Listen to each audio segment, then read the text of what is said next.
One thing you need to understand is the technology is subjective because it's about you. You have known objective technologies, how to fix the car, how to fix the airplane, how to fix the aircraft, all these things. You can stay away from those things, look at them and fix them, they are different. But this is subjective technology, it's about you. So if you have to look at this, in some way you have to open up. So if we have to open you up, see today, there was a time they were doing surgeries on the street side, you know that? Yes? And if too much blood comes, they would just pick up mud and throw it and stop bleeding in the village. Yes, do you know? Yes or no? If there is a cut or a wound and there's too much bleeding, they would simply take mud and put it somehow to stop the bleeding. But today we have understood, even if we have to open a small opening in the body, we need a certain sterile condition to do it. We have understood that much, isn't it? So, whether it's the physical body, means we need a certain kind of condition.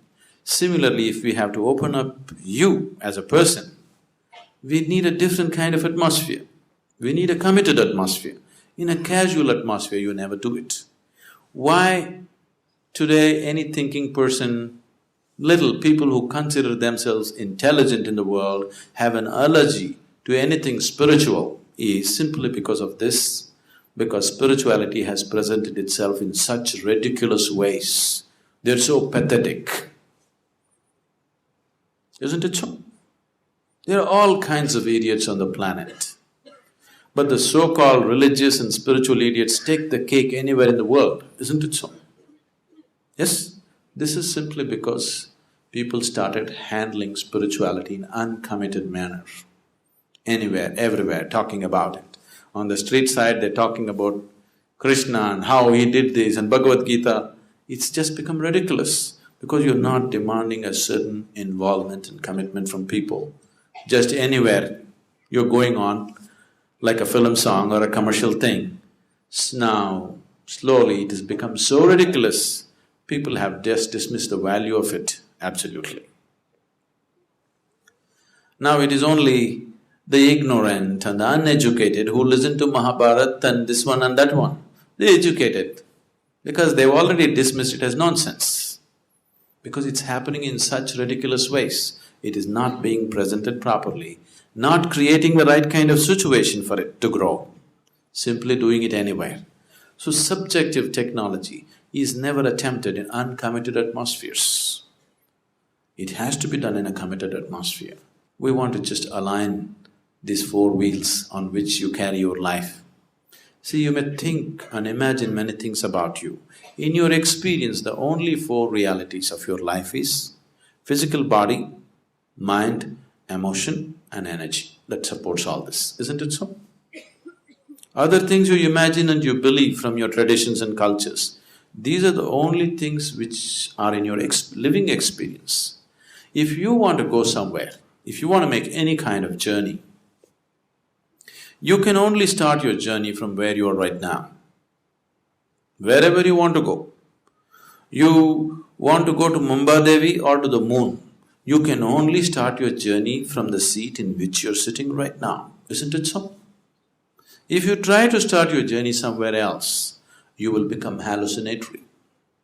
Most of the religion in the world, over 90% of the religion in the world has become hallucinatory because they're all trying to start from the third step to heaven, not from where they are. You must first realize what is the experiential reality of who you are. What is the next step and the next step and the next step. This is the only way you're genuinely going to go somewhere, otherwise you will become hallucinatory. This hallucinatory religion has brought some solace to you, but not found any liberation or freedom within you. Now you just believe everything is being taken care of for you by God, everything. But tomorrow morning, if something happens in your life that you do not like, suddenly you crack up, isn't it? Because it is so surface what you believe in. Life can crack you, it doesn't matter what kind of hallucinations you have. Life situations are capable of breaking you if they don't go right, isn't it? Now if you're a believer, if life is not happening your way, it must be definitely happening his way, isn't it? You must be even more happy. But that's not the reality of your life. You want the life to happen the way you want it. If you have any problem in your life right now, it is just this: life is not going the way you think it should go. Is there any other problem with your life? Is there any other problem with your life? This is the only problem that human beings have.